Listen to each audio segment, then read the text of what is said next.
I have a special guest today on Primetime Local News. I'm happy to be joined by author J.M. Shaw. Thank you so much for joining me today. Thank you for having me.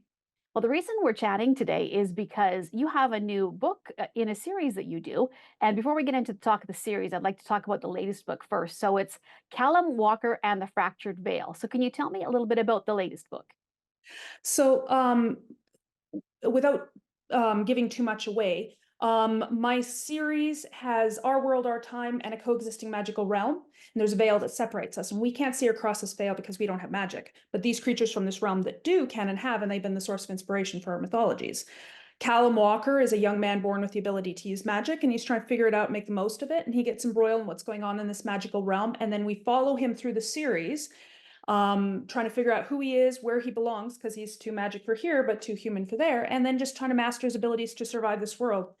In the third book, it's kind of the Fractured Veil is the third book in my series, and we're following him. By this time, he's been through a lot, and he's feeling very guilty about something that's happened in the second book that has damaged the veil, and he's feeling culpable for it, and he's trying his best to fix it. But he's also introduced to a very stubborn um, character that's going to become a secondary main character. His name is Jax, and Jax kind of forces Callum to accept his apology and accept help and stuff, whereas Callum is very reserved and conservative.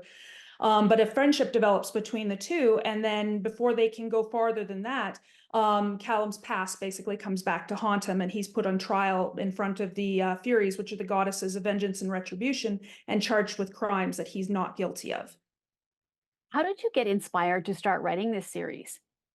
I've been, I'm not really an avid reader. I started writing 32 years ago because I couldn't find anything I wanted to read.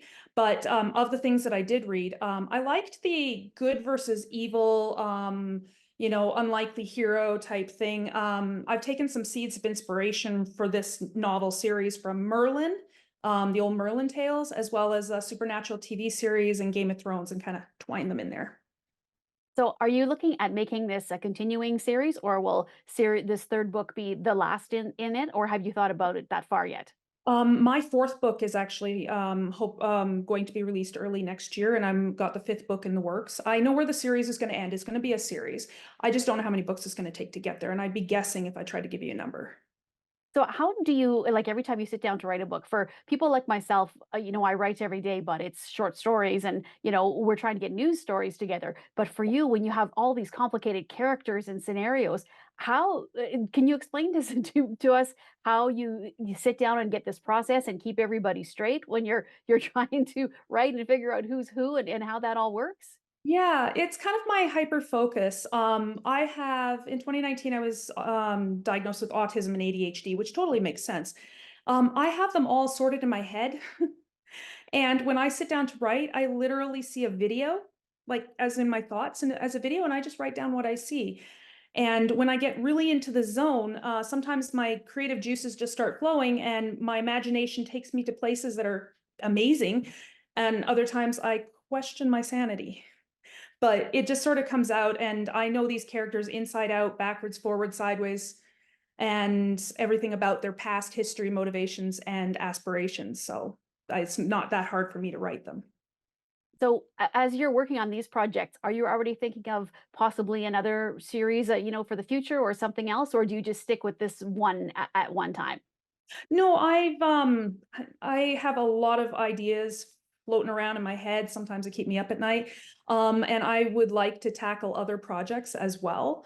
I'd like to finish this series out. Absolutely. I don't want to leave it hanging. I've had a lot of fun writing it, but I would like to, branch off and do other projects and stuff too. Maybe cross genres into like sci-fi or paranormal and supernatural type genres as well. So if anybody is looking to find out more about yourself, and you are in Airdrie, so Yes. we talked about a kind of local, at least same province in Alberta. And if anybody's looking to find out more about yourself or about this series or the latest work, what's the best place to find that all in one place?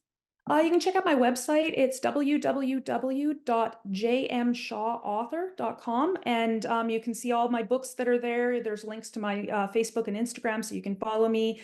I have an events page that'll tell you where I'm going to be for future book signings or author talks or other events that are coming up. And the links to my books can be found on my website.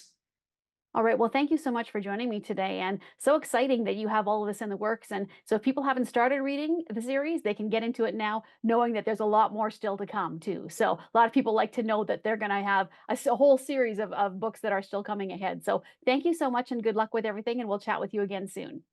Thank you very much. Thanks.